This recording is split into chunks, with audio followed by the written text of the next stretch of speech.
En nuestra última sesión del estudio de la predestinación, vimos el concepto del libre albedrío y al final de la clase expuse algunas ideas que fueron presentadas originalmente por Jonathan Edwards y por San Agustín, con algunas referencias a Lutero y a Juan Calvino, pero con el debido respeto que les tengamos o no a esos grandes maestros de la historia de la Iglesia, creo que todos reconoceríamos que ninguno de ellos individualmente ni todos ellos colectivamente deben ser considerados autoridades infalibles de enseñanza. Entonces, debemos continuar con el siguiente paso mientras examinamos todo el tema de la capacidad moral humana o la falta de ella y escuchar lo que nuestro Señor mismo enseña, porque aunque podamos estar en desacuerdo con Agustín, Lutero o Calvino o cualquier otro gran maestro, lejos de nosotros esté el oponernos a las enseñanzas de Cristo mismo. Entonces, en esta sesión quiero que prestemos atención a algunas de las declaraciones cruciales que hizo Jesús con respecto a la capacidad del ser humano o la falta de ella. Pongamos atención en primer lugar al sexto capítulo del Evangelio de Juan, donde Jesús dice en el versículo 65, por eso os he dicho que nadie puede venir a mí si no se lo ha concedido el Padre. Ahora, veamos esta parte.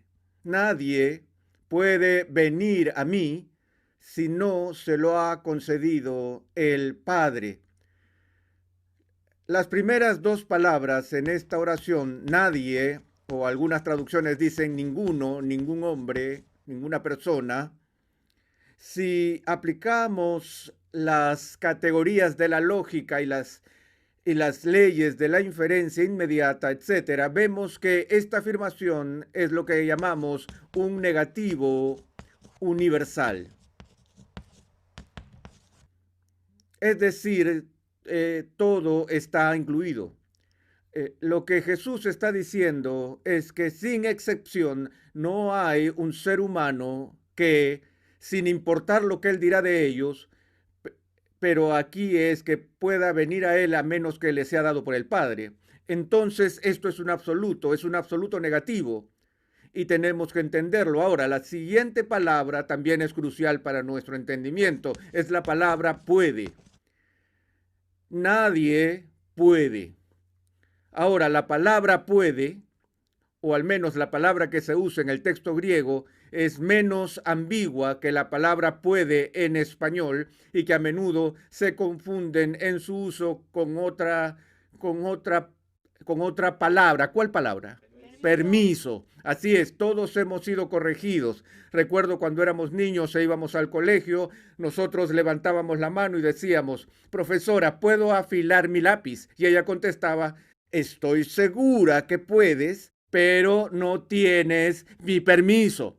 Y ella aprovecharía esa oportunidad para enseñarnos esa lección que parece tan difícil de aprender, la diferencia entre el uso de la palabra permiso, que sugiere autorización, y la palabra puede.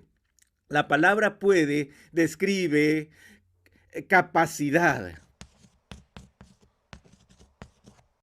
Entonces, lo que este verso está diciendo es que al decir ningún hombre puede, es como decir que nadie tiene la capacidad de hacerlo. Si digo que nadie puede correr a 50 kilómetros por hora, eso significa que nadie tiene la capacidad de correr a 50 kilómetros por hora o 500 kilómetros por hora. No sé cuán rápido puede correr alguien. Muy bien, ahora, ¿qué es lo que nadie tiene la capacidad de hacer? ¿De qué habla Jesús? Nadie tiene la capacidad de venir a mí, nos dice. Permítanme hacer una pregunta. ¿Tiene el hombre por sí mismo, según Jesús, la capacidad de venir a Jesús? No. No. No. ¿Tienen algunos hombres la capacidad de venir a Jesús por sí mismo? No. No. Ningún hombre puede venir a Jesús. Nadie puede venir a mí si vemos la cláusula que sigue a la que llamamos condicional. Sí introduce una excepción y sí apunta a lo que llamamos en filosofía una condición necesaria. Ahora, ¿qué es una condición necesaria? Un prerequisito, algo que tiene que pasar antes que algo más pueda suceder. Eso es un prerequisito. Entonces Jesús está diciendo que hay una condición necesaria que debe cumplirse antes que alguien pueda venir a él. Ahora, ¿qué es lo que identifica en este verso como una condición necesaria para que alguien pueda venir a él? Si no se lo ha concedido el Padre. Otras traducciones dicen si el Padre no se lo permite. Otra traducción dice si no le fuere dado del Padre. Ahora, todas esas palabras no significan lo mismo. Conceder significa permitir. Dar significa entregar un regalo y autorizar significa dar el poder. ¿Estamos? Así que tenemos aquí cierta ambigüedad acerca de cuál es esa condición necesaria. Y hay otra pregunta que aún está pendiente, y es que si se proporciona una condición necesaria, no estamos hablando de venir a Jesús. En cualquier situación, si se proporciona una condición necesaria en una situación, una condición necesaria garantiza que el resultado que deseas se llevará en efecto a cabo. No, por eso hacemos una distinción entre condiciones necesarias y condiciones suficientes. Una condición suficiente es una condición que, si se cumple, garantiza el resultado. Eso basta. Un ejemplo de una condición necesaria sería en el caso de un incendio. Si quieres iniciar un fuego, el oxígeno es una condición necesaria para que haya fuego. Pero la mera presencia del oxígeno no garantiza un fuego. Ahora, si tienes un trozo de papel seco y abundante oxígeno y luego enciendes un fósforo y lo pasas por el trozo de papel, entonces tendrás un fuego, ya que el fósforo encendido es una condición suficiente para encender el trozo seco de papel bajo esas condiciones, considerando que se haya cumplido las demás condiciones necesarias. ¿Comprendes entonces la diferencia? Entonces, lo que este versículo está enseñando en términos de la capacidad natural del hombre, nadie tiene la capacidad en sus propias manos de venir a Cristo si es que Dios no hace algo. Aún no estamos seguros con exactitud qué es lo que Dios hace, y tampoco estamos seguros que si Dios lo hace garantizará que las personas vengan. Lo único que sabemos es que lo que sea que Dios haga es una condición necesaria, un prerequisito. ¿Ok? Algunos han saltado a otro versículo en Juan 6, donde Jesús dice, todo lo que el Padre me da, vendrá a mí. Y este sugiere que todos los que obtienen esa condición necesaria, de hecho, vienen, pero no es exactamente así como esos dos versículos están relacionados. Veamos si somos lo suficientemente agudos como para ver la diferencia. Jesús dice, todo lo que el Padre me da, vendrá a mí. Nadie puede venir a mí si no se lo ha concedido el Padre. Casi suena como que todos los que se le han dado para venir son aquellos que están incluidos entre los que el Padre le da al Hijo. Pero recuerda, por un lado, la entrega es para nosotros. Por otro lado, la entrega es a Jesús, por lo que no podemos equiparar esas dos oraciones, a pesar de que creo que de hecho son paralelos. Pero lingüísticamente no podemos probarlo. Por tanto, tenemos aún esta ambigüedad en cuanto a lo que debe suceder. ¿Cuál es la naturaleza de esta condición necesaria? Bueno, noten que Jesús aquí dijo que ya les había dicho eso. Él está indicando que esto es una repetición. Él entonces dice, por eso les he dicho. Entonces, ahora él mismo está repitiendo, veamos si podemos encontrar la afirmación anterior que es idéntica o parecida a esta afirmación a lo que Jesús se está refiriendo. Si vemos más arriba en el capítulo, encontramos otro negativo universal y otra afirmación sobre las condiciones necesarias y sobre la capacidad moral del ser humano. Encontramos eso en el verso 44. Nadie puede venir a mí. ¿Le suena familiar? Nadie puede venir a mí si no lo trae el Padre que me envió. Esto no es tan ambiguo. Aquí la condición necesaria que Jesús señala es que el Padre atrae a alguien. Entonces podemos decir esto categóricamente, sin temor alguno a ser contradicho, de que nuestro Señor Jesús enseñó que es imposible que un ser humano venga a Él a menos que esa persona sea llevada por el Padre. Ahora, debo añadir a estas alturas que tanto los de una perspectiva agustiniana como las de perspectiva semipelagiana concuerdan en que hay algún tipo de condición necesaria que Dios debe suministrar, Dios debe atraer a la gente, pero todavía hay un debate y el debate es, ¿qué significa que Dios atrae? Ahora bien, el enfoque arminiano clásico de este enfoque o semipelagiano es que nadie puede ir a Jesús a menos que el Padre lo persuada o lo atraiga. De nuevo, eso generalmente está ligado a alguna noción de gracia introductoria o a la influencia del Espíritu Santo para persuadir y para atraer. Y la palabra atraer aquí se interpreta como que significa conquistar o atraer, así como la miel atrae a las abejas y las luces a las polillas. Pero la idea es que el atraer que Dios hace es irresistible. Y aquellos que responden a la persuasión, aquellos que responden a ser atraídos, son entonces redimidos según el arminianismo, y aquellos que no responden al ser atraídos, luego se pierden.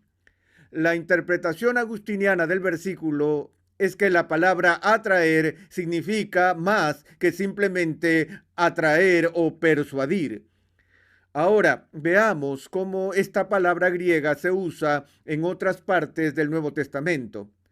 Si abrimos nuestra Biblia en Santiago, el capítulo 2, versículo 6, veremos esta misma palabra griega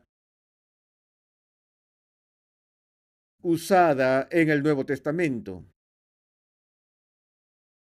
En el capítulo 2 del libro de Santiago, en el verso 6, leeré el versículo: pero vosotros habéis menospreciado al pobre.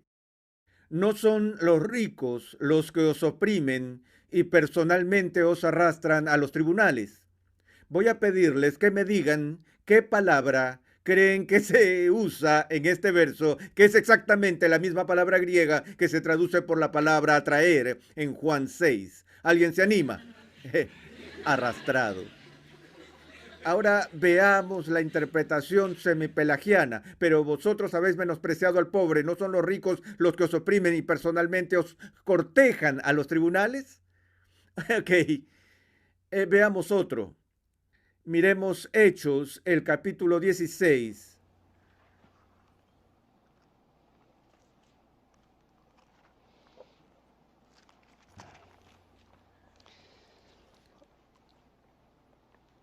Versículo 19, el cual voy a leer. Pero cuando sus amos vieron que se les había ido la esperanza de su ganancia, prendieron a Pablo y a Silas y los arrastraron hasta la plaza ante las autoridades. ¿Podrías decir qué palabra en este texto es la misma palabra griega? Una vez más, es la palabra arrastrado. De nuevo, sustituye seducido, persuadido. Prendieron a Pablo y a Silas y los sedujeron hasta la plaza ante las autoridades. Este texto indica claramente un acto de fuerza al arrastrar a Pablo y Silas hacia la plaza. Esto te haría preguntar por qué los traductores usaron la palabra atraer en vez de la palabra arrastrar. Solo puedo suponer y trataré de decirlo en un momento, pero primero permítanme ir más allá. Cada vez que tenemos dudas sobre el significado preciso de una palabra en las escrituras, lo primero que hacemos es ir al griego. Pero luego de ir al griego todavía dependemos de la ciencia, de la lingüística y la lexicografía a fin de tener una comprensión del significado de ese término al momento en que fue usado en la redacción de los documentos. Creo que es seguro decir que en el mundo académico la fuente lingüística y lexicográfica más respetada que la Iglesia ha tenido para el significado de las palabras griegas es el Diccionario Teológico del Nuevo Testamento Kittel. En el Diccionario Teológico del Nuevo Testamento Kittel, la palabra traducida como atraer en este texto es definida por Kittel como que significa obligar por superioridad irresistible. Debo añadir que los autores del diccionario eran todos menos calvinistas, pero ellos reconocieron que lo clásico, es decir, el significado de este verbo en el idioma griego es obligar. De nuevo, nos preguntamos si este es el caso, si la evidencia lingüística y lexicográfica tiene un peso tan grande como para que signifique algo que es convincente, ¿por qué los traductores, varias traducciones, usan este término atraer cuando en otras partes ellos la traducen como arrastrar? Bueno, cuando tienes una palabra como esa, a menudo la forma en que eliges traducirlo estará determinada por el contexto, también estará determinada en cierta manera por su teología. Y tal vez estoy suponiendo, podría ser que los traductores simplemente sintieron que sería ofensivo para los lectores de habla hispana el leer aquí, nadie puede venir a mí a no ser que el padre lo arrastre o a menos que el padre lo obligue. Eso podría ser la razón por la que ellos escogieron no hacerlo. Pero nuevamente, muchos traductores y equipos de traductores no son tan arbitrarios cuando están haciendo traducciones de la Biblia. Ellos tratan de ser los más honestos y cuidadosos posibles al traducir del griego al español. He estado intrigado por esto por mucho tiempo y creo que he encontrado la respuesta. Les voy a contar una historia para ilustrarlo. Fui invitado a debatir sobre el tema de la predestinación en un seminario arminiano. Es decir, el seminario era arminiano por autorreconocimiento y por sus estándares doctrinales. Teníamos una relación cálida y amistosa con ese seminario y ellos sabían que yo no abogaba por la teología arminiana y pensaron que sería bueno tener un debate frente a todo el cuerpo estudiantil y la facultad, puesto que querían que sus estudiantes estén expuestos al otro lado, el cual yo representaba. Y mi oponente, un oponente amistoso, debo decir, en este debate en particular, resultó ser el jefe del Departamento del Nuevo Testamento. Y mientras discutíamos este tema, él llegó a este versículo y cito el verso: nadie puede venir a mí a menos que el Padre lo traiga. Y él estaba interpretando esto como atraer o persuadir. Y yo rápidamente llamé su atención a algo que no creía necesario hacer, ya que era un experto en Nuevo Testamento. Y yo no, le dije, ¿qué pasa con el uso de esto en Santiago 2 y en Hechos 16? Y él aceptó que en efecto esos textos usaban la interpretación más fuerte del verbo y que el verbo podía ser traducido como arrastrar. Él lo aceptó. Entonces pregunté, bueno, ¿y por qué usted insiste en que atraer es menos convincente que la palabra arrastrar? Él dijo, porque tenemos una instancia en donde este verbo se usa en el lenguaje griego clásico, como en un drama de Eurípides o algo de lo que nunca había oído hablar, donde dice, este es el verbo que los griegos usaron cuando sacaban agua de un pozo. Y él me dijo, yo estaba totalmente desconcertado, en realidad no tenía idea de eso. Él me dijo, así que ya ve, profesor Sproul, es un uso perfectamente legítimo al utilizar la palabra traer. Él dijo, porque nadie arrastra agua de un pozo. y el aire se paralizó. Me sentí atrapado, es decir, avergonzado, ya que ni sabía que eso ocurrió. Y yo dije, le concedo que uno no arrastra agua del pozo. Pero señor, ¿cómo saca agua de un pozo? Usted se para en la parte superior del pozo y le dice, agua, agua, ven. ¿Persuades al agua para que salga del pozo? ¿La cortejas para que salga el agua del pozo? ¿O debes hacer algo que obligue al agua a ir contra la gravedad y llevarla donde pueda ser usada? Y ahora se rieron del otro lado y luego pasamos al siguiente versículo. Pero creo que esto, incluso esa referencia oscura en el idioma griego, subraya el hecho de que la fuerza de este verbo es la fuerza de la compulsión divina.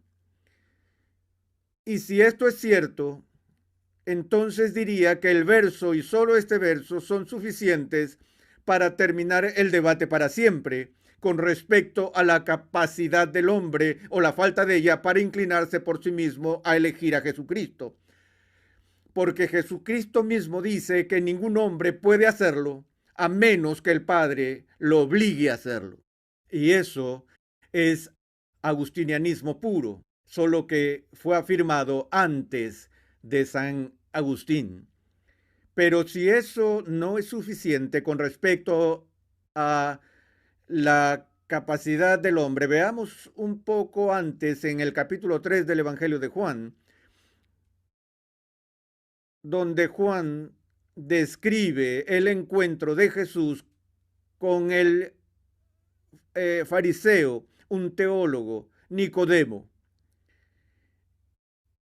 en el que dice en el verso 3, respondió Jesús y le dijo, en verdad te digo, a menos que indica la palabra, que viene luego una condición necesaria, que el que no nace de nuevo no puede ver el reino de Dios.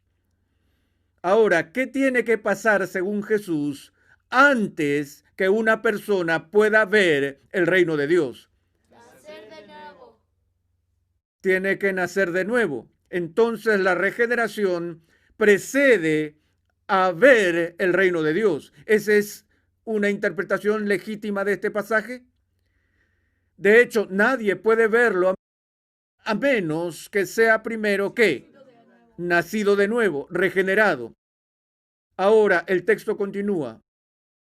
Nicodemo estaba perplejo. ¿Cómo puede un hombre nacer siendo ya viejo? ¿Acaso puede entrar por segunda vez en el vientre de su madre y nacer? Jesús respondió, en verdad te digo que el que no nace de agua y del Espíritu no puede entrar en el reino de Dios.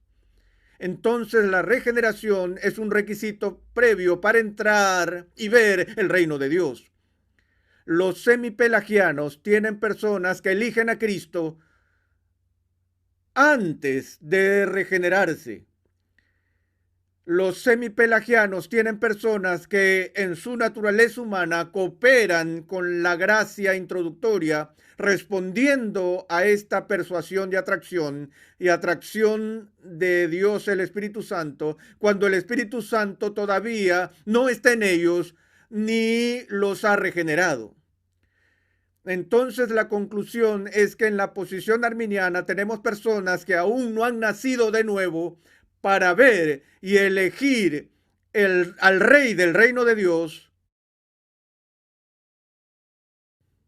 Es increíble, ¿cierto? Es por eso que el axioma de la teología agostiniana es este: la regeneración